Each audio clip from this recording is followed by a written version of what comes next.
Bensínlítrinn lækkar í verði í næsta mánuði þegar tímabundnar efnahagsaðgerðir ríkisstjórnarinnar taka gildi. Stjórnvöld vilja með þessu setja fordæmi fyrir atvinnulífið og boða hert eftirlit með verðlagi. Yfir 50 heilbrigðisstarfsmenn hafa verið drepnir í Líbanon síðan stríðið hófst fyrir rúmum mánuði. Starfsmaður lækna án landamæra segir öryggi starfsfólks geta horfið á augabragði. Það hafa verið skotbardagar ansi nálægt heilsugæslum og svo hefur maður lent í því að það hafi verið bara sprengt ansi nálægt þar sem maður að vinna. Grindavíkurnefnd mælir gegn því að barnafjölskyldur flytjist til Grindavíkur og leggst gegn fyrirhuguðu skólahaldi. Áætlun enduruppbyggingu bæjarins var kynnt í dag. Framboðsfrestur vegna sveitarstjórnarkosninga í næsta mánuði rann út á hádegi. 11 framboð skiluðu lista í Reykjavík og 8 á Akureyri. Og Guðmundarlundur í Kópavogi á floti eftir frost og asahláku síðustu daga. Framkvæmdastjóri telur þó engar skemmdir á leiksvæðinu og golfvellinum.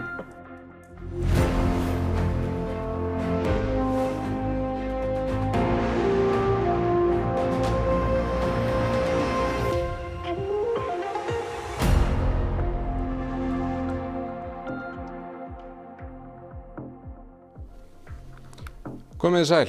Stjórnvöld vilja að almenningur og atvinnulífið taki þátt í að hemja verðbólguna. Ríkisstjórnin kynnti tímabundnar aðgerðir sínar í dag og ein þeirra að lækka virðisaukaskatt á eldsneyti. Þetta eru tímabundnar aðgerðir og ég ítreka það. Þetta eru tímabundnar aðgerðir á meðan mikil óvissa þróun mála. Formenn stjórnarflokkana kynntu aðgerðirnar í dag.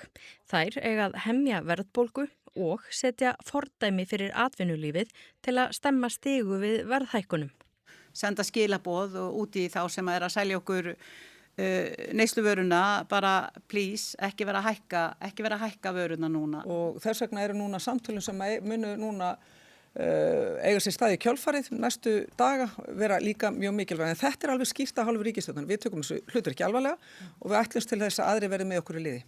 Hérna erum við að fara í rauninni beint í rótina þegar kemur að eldsneytinu. Við vitum að það ytra áfall, við vitum að það styrjöld sem hefur núna verið í gangi eða stríð og vonandi líkur því henni, en það ennþá mikil óvissa. Efst á lista lækkun virðisauka á eldsneyti úr 24% í 11%. Til neytenda þýðir þetta rúmlega 10% lækkun á dælunni. Kostnaðurinn hjá ríkissjóði eins og mun væntanlega birtast í frumvarpinu sem kemur í þingi í næstu viku í kringum 3,5 milljarður. Og það auðvitað upphæð sem skiptir máli, það gerir engin lítið úr því. Þrátt fyrir það, segir Kristrún að ekki verði vikið frá hagræðingaraðgerðum. Við munum eflaust þurfa að flýta einhverju af þeim, en ég vek líka athygli á því. Þetta eru tímabundnar aðgerðir. Hafið þið lagt mat á það hvaða áhrif eða hversu mikil áhrif þetta mun hafa á verðbólgu þróun? Þetta mun hjálpa til og þetta mun vera mælanleg áhrif inn í verðbólgunni, svona beinu áhrifin. Síðan auðvitað hefur það áhrif á líka væntingar og getur spilað þar inn í, en auðvitað hefur það mest áhrif ef fleiri koma með okkur í þetta. Ég hef rætt bæði við ASÍ og SA varðandi þessar tillögur okkar og þau tóku mjög vel í það, þannig að vonandi skapast núna ákveðin, ég ætla bara að leyfa mér að segja stemning fyrir því að við snúum svona verðbólguvæntingunum við. Þessar aðgerðir gilda í 4 mánuði. Þær að taka gildi 1. maí og renna síðan út 31. ágúst. Í fyrsta lagi á fólk að finna fyrir breytingu við bensíndæluna því virðisaukaskattur á eldsneyti lækkar úr 24% og niður í 11% sem að þýðir að bensínlítrinn lækkar kannski 20 krónur eða rétt rúmlega það. Svo verða olíufélögin með tímabundnum lögum skylduð til að skila verðlækkunum til neytenda. Þá verður verðlagseftirlit ASÍ styrkt 15 milljónir króna til að hafa sérstakt eftirlit með verðlagningu í sumar. Loks verða 500 milljónir króna settar í að fjölga hleðslustöðvum fyrir rafbíla. Stjórnvöld tala að loka hleðslugatinu. Framkvæmdastjóri Samtaka atvinnulífsins segir skjóta skökku við að hafa í sérstakt eftirlit með fyrirtækjum. Að sjálfsögðu munu fyrirtækin skila lækkun virðisaukaskattsins út í eldsneytis lítraverðið. Það er ekkert að hafa áhyggjur af því, en að það þurfi sérstakt lögbundið eftirlit með því svona eitthvað sem að maður staldrar við. Bjarni segir SA fagna því að stjórnvöld sýni að þau geti haft jákvæð áhrif á þróun verðlags. Sem að lykil þáttur hvað varðar forsenduákvæði kjarasamninga. Þróun verðlagsins núna þessar mundir stendur þannig að forsenduákvæði kjarasamninga standa tæft skulum við segja og munu áfram gera það þrátt fyrir þessar aðgerðir en þetta jákvætt innlegg. Best hefði þó verið að byrja heima hjá sér. Þetta innlegg kemur í framhaldi af því að þessi sömu stjórnvöld þau hækkuðu eldsneytislítrann með 25% hækkun kolefnisgjalds áramótin, hækkun vörugjalda áramótin, hækkun skatta á leigutekjur áramótin munu smám saman seytla út í leiguverð og síðan hækkuðu gjaldskrár ríkisins sömuleiðis 3,7% áramótin. Og þetta hefur auðvitað haft áhrif í hina áttina, en þetta gott skref enga síður. Finnbjörn Hermansson, forseti ASÍ, hvernig metið þið þessar aðgerðir? Ég lít svo á að þetta sé bara upptaktur af því að ríkisstjórnin ætlar að fara í alvöru viðræður við aðila vinnumarkaðarins það að reyna að ná niður verðbólgu og þar á leiðandi að styrkja kjarasamningana sem gerði voru 2024 þannig að forsendur þeirra náist. Það hefur verið talað þjóðarsátt og eitthvað í þá veru. Finnst þér þetta svona að vera upptaktur af einhverju slíku? Það þurfa miklu fleiri að koma að ef það á að nást einhverju þjóðarsátt en við horfum til þess að þetta náttúrulega bara erlend verðbólga sem að færast yfir til okkar núna með þessum bensínumhækkunum. Við hefðum að vísu farið öðruvísi að. Við höfðum skoðað húsnæðisþáttinn sem miklu stærri þáttur í vísitölunni. Við höfum skoðað hvort það væri hægt að setja á leigubremsu vegna þess að leigan orðið mjög dýr og að sliga mikið á fólki á leigumarkaði. Það hefur líka víðtæk áhrif inn í vísitöluna. Við höfum skoðað líka hvort það væri hægt að draga tilbaka þær hækkanir sem að ríki, sveitarfélög og stofnanir á vegum ríkis og sveitarfélaga voru með áramótin. Þannig að það hefði líka haft verulega áhrif en það bara býður umræðunar sem að við eigum við stjórnvöld og samtök atvinnulífsins. Þetta eftirlit með verðlagningu fyrirtækja eða vöktun á verðlagningu, framkvæmdastjóri SA segir að það skjóta skökku við. Hvað finnst ykkur? Við erum með verðlagseftirlit, mjög öflugt verðlagseftirlit hjá Alþýðusambandinu. Þar fylgjumst við bæði með dagvörunni, við fylgjumst með bensínverðinu og fleiru og ég get sagt að þessar 15 milljónir sem við fáum í þetta, ef við getum verið öflugri og ef að almenningur vel á verði og tekur á með okkur og verslar við þá sem ekki hækka vöruverð eða draga tilbaka sína verðhækkanir, ef að það gerist þá geta þessar 15 milljónir verið meiri vægi inn í vísitölu lækkunina heldur en þessi 4 milljarðar sem bensínið á að lækka vísitöluna. Þannig að þar bara skiptir höfumáli að almenningur sé á verði og taki þátt í þessu með okkur. Þannig svona heildina litið góðar aðgerðir hjá ríkisstjórninni eða slæmar? Þetta eru náttúrulega aðgerðir sem eru að lækka verðbólguna og við náttúrulega fögnum því. Þannig en þetta bara upptakturinn, þetta bara byrjunin og ég horfi til þess að við eigum bara töluvert svona mikið spjall fyrir höndum það hvernig við getum svo til langs fram að lækka verðbólguna. Finnbjörn Hermansson, þakka þér kærlega fyrir komuna. Við ætlum eins og að snúa okkur á öðru fórhætti heim því yfir 50 heilbrigðisstarfsmenn hafa verið drepnir í Líbanon frá því að stríðið í Miðausturlöndum hófst. Læknir þar segist hvergi óhultur og að Ísraelar geri engan greinarmun á þeim sem þeir ráðast á. Mikið álag hefur verið á heilbrigðisstarfsfólki í Líbanon frá því að Ísraelsmenn hófu árásir á landið á ný í lok febrúar. Í umfangsmiklum árásum á miðvikudag var fjöldi særðra slíkur að sjúkrahús áttu í erfiðleikum með að ráða við það.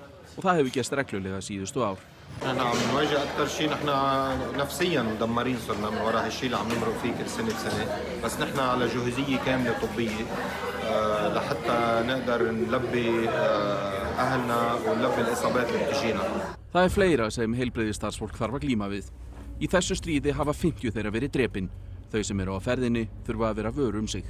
هذا العدو ما رح يعرف بأي وقت إسعاف هيدا حساسية الدفع ولا أي شخص رح يعرف أي وقت حيكون هو المستهدف. خلينا نكون عم نقول نسبة 70% اللي هون 70% من الأماكن اللي لا يمكن الوصول إلى. Abbas segir Ísraelsmenn ráðast á alla sama hvað þeir starfa við og hvort sem þeir eru almennir borgarar eða ekki. هذا العدو ما حيعرف مسعف من مدني من أستاذ جامعة ولا أستاذ مدرسة أو من عالم ديني. هذا عدو غاشم شغلته إلى الدمار، تدمر ببشر مدمر الحجر يفرجي مجتمعه انه هو كتير قوي. Ísraelsmenn neita því að ráðast vísvitandi á heilbrigðisstarfsfólk. Og nánar þetta, Sandra Bjarnadóttir vinnur fyrir Lækna án landamæra. Hún nýkomin frá Líbanon. Við ræddum við hana fyrir dag. Ég myndi segja út af því að nú ég búin að vera að starfa við þetta alveg áratug og þegar ég var að byrja þá fannst manni bara eins og maður væri ósnertanlegur og það myndi ekkert gerast. Man líður ekki þannig lengur. Nei. Og sama með heilbrigðisstarfsfólk sem starfa með manni. Man líður ekki þannig lengur. Eins og það gæti mögulega eitthvað gerst. Gæti mögulega eitthvað gerst, já. Hvernig að vinna við slíkar aðstæður? Maður áttar sig eiginlega ekki á því fyrir maður komin út úr aðstæðunum. Hvað maður einhvern veginn alltaf hengdur upp á þráð. Af því að maður veit aldrei, hvað getur gerst. Þótt að þessi yfirleitt sem að maður kannski í öruggum aðstæðum, þá getur það breyst bara á einu sekúndu broti. Hefur einhvern veginn óttast einhvern veginn þær aðstæður sem þú ert í, óttast lífið eða eitthvað svoleiðis? Hefur lent í þennan aðstæðum eins og til dæmis núna í Líbanon, þú varst í 5 vikur? Já, það geta komið upp atvik þar sem mann líður ekki eins og maður sé alveg öruggur. Hvernig aðstæður voru það? Maður hefur bara bæði lent í því að það hafi verið skotbardagar ansi nálægt heilsugæslum og svo hefur maður lent í því að það hafi verið bara sprengt ansi nálægt þar sem maður að vinna. En þá bara óbærslega gott að maður með innlenda samstarfsfélaga sem með öll viðbrögð á kristaltæru. Yfir í annað. Lögreglan á Suðurnesjum hefur handtekið konu sem grunuð umsáturseinelti. Konan var handtekin eftir að fölsk dánartilkynning lifandi mann birtist í Morgunblaðinu í morgun. Lögreglan hyggst fara fram á gæsluvarðhald yfir konunni en hún hefur sætt rannsókn vegna fjölda annarra tilvika umsáturseinelti síðustu ár. Þeim málum sé ekki lokið. Grindavíkurnefnd kynnti í dag áætlun næstu skref í enduruppbyggingu bæjarins auk ráðgjafarskýrslu Alþjóðabankans. Formaður nefndarinnar segir öryggi barna ekki borgið í bænum og að fresta ætti fyrirhuguðu skólastarfi. Í áætluninni segir meðal annars að byggja þurfa atvinnulífi í bænum, styrkja raforkuinnviði og halda fram framkvæmdum við nýtt vatnsból og þá sé brýnt að koma á virkum húsnæðismarkaði og bankar þurfa að vera reiðubúnir að lána fyrir uppbyggingu. Já, ég er sannfærður það hægt að endurreisa Grindavík. Þetta er mjög sterkt samfélag í raun og veru og byggir á mjög sterkum grunni. Hvað kostar að endurreisa Grindavík? Eitthvað verðmiði? Nei, það er engin verðmið á því. Það er ljóst að Grindavíkurbær ræður ekki einn við þetta verkefni en bærinn hefur mist stóran hluta tekjustofna sinna en þarf samt að sinna ýmissi þjónustu. Það þarf að skoða þetta tekjuminnstu sveitarfélagsins betur og við teljum að það þurfi að gerast í samtölum milli ríkisins og sveitarfélagsins. Grindavíkurnefnd mælist ekki til þess að barnafjölskyldur flytji í bæinn eða skólastarf hefist þar í haust eins og til stendur. Hvernig er þetta að endurreisa sveitarfélaga barna? Við teljum að meðan að atburðarás er ennþá í gangi og Veðurstofan hefur metið það svo að það sé líklegast að sviðsmyndin að það gjósi aftur að þá sé öryggi barna best borgið með því að hef ég ekki skólastarf í haust þá segir það nánast sjálft að þá auðvitað mælum við ekki með því að barnafjölskyldur sé að flytja inn í bæinn. Og það væri sérstaklega óheppilegt ef að börn þyrftu að fara aftur í gegnum rýmingu eins og þau þurftu að gera á sínu tíma. Langtíma áhrifin á því, sálrænu áhrifin á því eru að okkar mati þannig að það sé ekki ásættanlegt að taka þá áhættu. Verkfalli hafnarverkamanna sem átt að hefjast á mánudag hefur verið frestað 6 vikur. Fram kemur í tilkynningu frá Eimskip að félagið eigi í viðræðum við Sjómannafélag Íslands gerð kjarasamninga við hafnarverkamenn. Fyrir í vikunni boðaði Sjómannafélag Íslands til 2 verkfalla hjá farmönnum og hjá hafnarverkamönnum. Verkfalli farmanna var frestað í gær og deilunni hefur verið vísað til ríkissáttasemjara. Í annað 11 flokkar skiluðu framboðslistum til yfirkjörstjórnar í Reykjavík fyrir sveitarstjórnarkosningar í næsta mánuði. Framboðsfrestur rann út í dag. Yfir 60 sveitarfélög eru á landinu öllu og má því gera ráð fyrir að nóg verði að gera hjá kjörstjórnum við að fara yfir framboðslista og fylgigögn. Endanlegir listar verða kynntir eftir helgi. Hvernig hefur þetta gengið hjá okkur þessum afverði? Bara mjög vel. Við erum búin að taka á móti 11 framboðum. Og nú hefst vinna við að fara yfir öll framboðin og öll fylgigögnin hjá þeim og hvort að allt sé ekki eins og á að vera og og það verður úrskurðað gildi framboða á morgun. Eva segir að smávægileg atriði hafi vantað upp á hjá nokkrum flokkum. Þeir hafi fengið frest til morguns til að skila inn gögnum. Klukkan 11:30 höfðu 10 flokkar skilað inn listum en rétt áður en framboðsfresturinn rann út á hádegi mættu fulltrúar nýs framboðs. Góðan daginn framboðsins.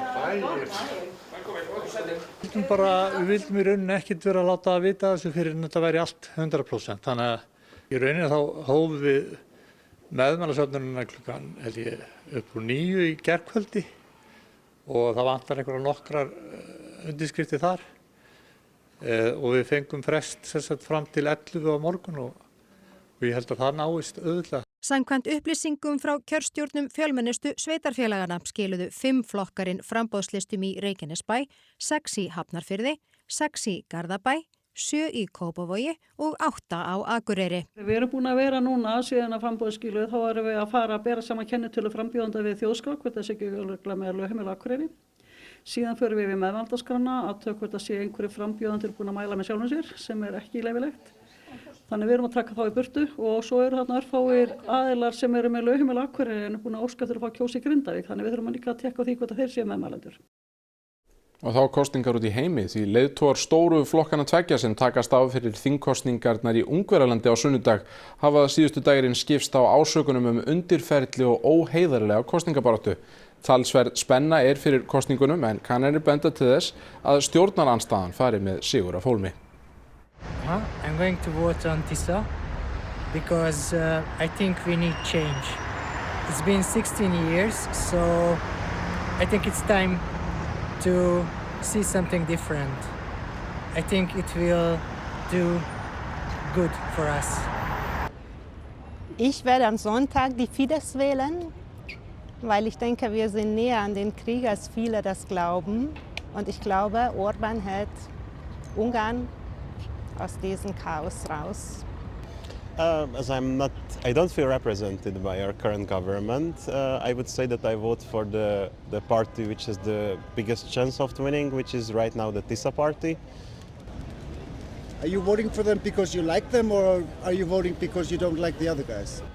Mostly I don't like the other guys, but I want to give them the opportunity of trying to prove what they are telling us, and they deserve a chance. Umfangsmesta manntal í mannkynssögunni hófst á Indlandi fyrir þessu mánuði. 3 milljónir starfsmanna á vegum ríkisins hafa það verk fyrir höndum að telja 1,4 milljarða íbúa Indlands, sem fjölmennasta ríki heims.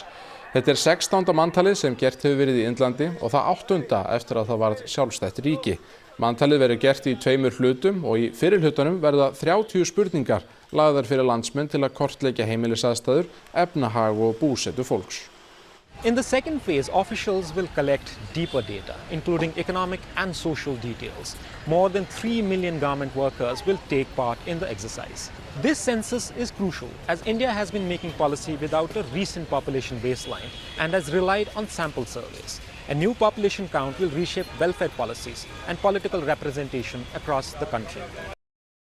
Nánar verður fjallað manntalið á Indlandi í fréttaskýringaþættinum Heimskviðum á Rás 1 á morgun eftir hádegisfréttir. En þá að öðru því Verslunarskóli Íslands og Menntaskólinn í Reykjavík mætast í úrslitaviðureign Gettu betur spurningakeppni framhaldsskólanna í Háskólabíói í kvöld. Viðureignin verður að venju í beinni útsendingu hér á RÚV strax að loknum íþróttum og veðri. Helga Margrét Höskuldsdóttir, hvernig spennan núna í loftinu? Já, Oddur, spennan hér í Háskólabíó svo sannarlega mikil. Það allt að fyllast hérna af verslingum og emmeringum. 2 stórir skólar viðeigandi viðureign svona á afmælisári, 40 ára afmælisári Gettu betur. Liðin komin og búin að koma sér fyrir og þetta fyrir allt saman að bresta á eins og sagðir í beinni útsendingu hjá okkur hér á RÚV. Stemningin, já, hvernig stemningin, krakkar?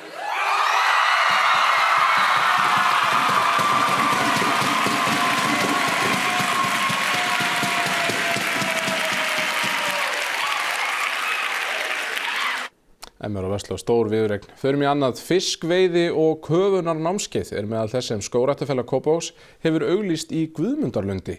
Mikið vatn í lundunum eftir mikla leysingar. Fyrripartin vetrar þá var snjólaust hérna og mikið frost dag eftir dag og frostið hljóp hérna niður alveg 80 cm og jafnvel sumstaðar dýpra. Svo kemur snjórinn allur, svo kemur asahláka í aðurum í páskum. Þessar veðuraðstæður hafa leitt til þess að Guðmundarlundur nú á floti. Lundurinn í dæld og vatn á ekki greiða leið þaðan. Og þá bara hækkar og hækkar hérna vatnið, það til að þetta er komið hér alveg upp í sumstaðar í metur og alveg upp í 1,5 metur hérna. Þetta var feikilega mikið vatn á ferðinni. Kópavogsbær brást skjótt við. Grafinn var skurður í gegnum bílastæðið og vatninu hleypt þar niður. En það mun alltaf verða eitthvað vatn, sennilega þurfum við að setja ykkur litla dælustöð og annað. Það er ljóst að allar hólurnar hérna á mínigólfvellinum eru fullar af vatni. En þrátt fyrir allt þetta vatnsmagn, þá liggja mannvirkin hérna ekki undir skemmdum. Og vegna þess hafa félagar í skógræktarfélagi Kópavogs leyft sér að hafa gaman af ástandinu. Ég stóð hérna úti og var með veiðistöng og hérna svona tusku fisk í höndunum. Setti þetta á Facebook og sagði að veiði væri hafin hérna, 3,5 punda fiskur hafði veiðst. Og íbúar í nágrenninu hafa ekki síður gaman af. Like summer, and it feels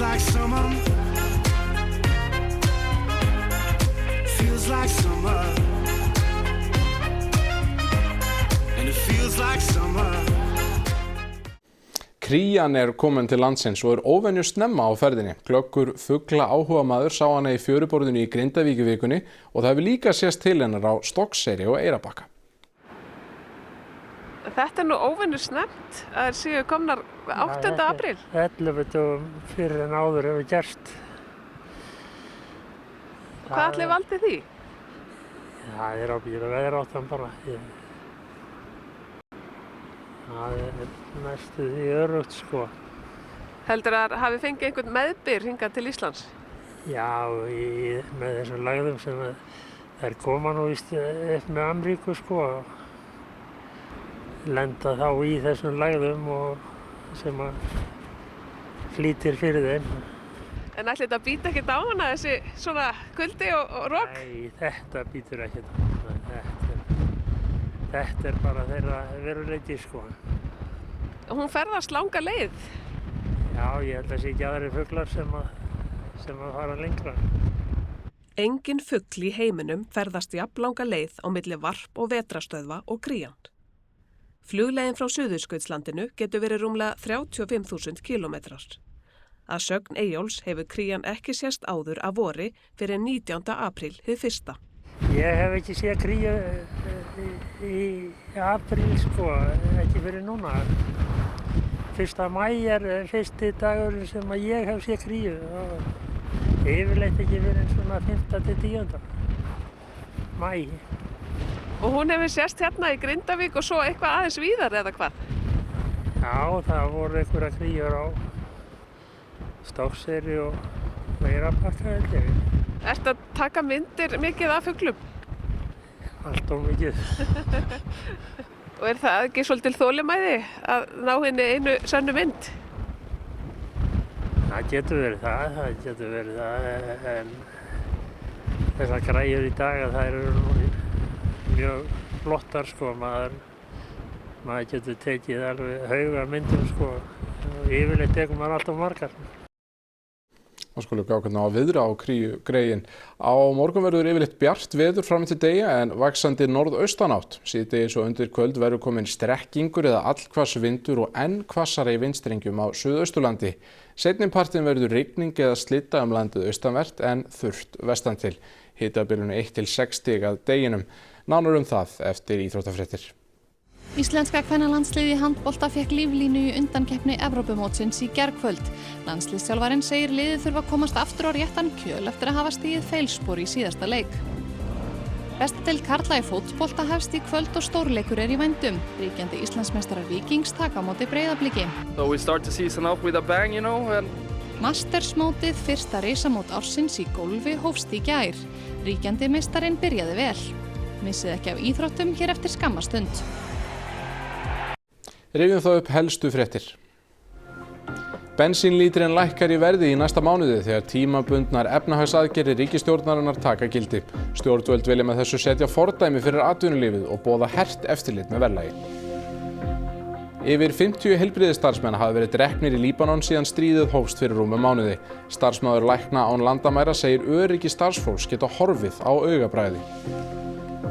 Grindavíkur nefnd mælir gegn því að barnafjölskyldur flytjist til Grindavíkur og leggst gegn fyrirhuguðu skólahaldi. Áætlun endur uppbyggingu bæjarins var kynnt í dag. Framboðsfrestur vegna sveitarstjórnarkosninga í næsta mánuði rann út á hádegi. 11 framboð skiluðu inn lista í Reykjavík og 8 á Akureyri.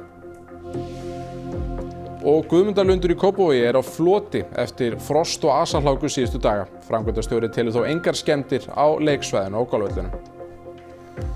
Þá kom að lokum hjá okkur í dag. Við segjum satt áfram fréttir á vefnum og í útvarpi í kvöld og í nótt. Takk kærlega fyrir samfylgdina í dag. Verið þið sæl.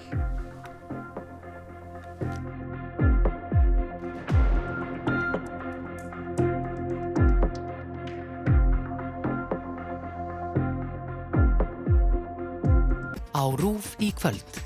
Þetta þá orðið ljóst hvaða liða eru sem mætast í úrslitum Gettu betur 2026. Það eru Menntaskólinn í Reykjavík og Verslunarskóli Íslands. Gettu betur, spurningakeppni framhaldsskólanna. Það er komið að úrslitum.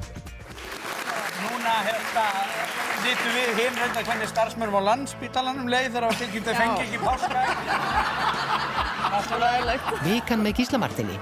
Gísli Marteinn fær til sín góða gesti og fer yfir helstu atburði vikunnar. Brakandi fersk tónlist kemur landsmönnum í helgarstemninguna. Sherlock og dóttir.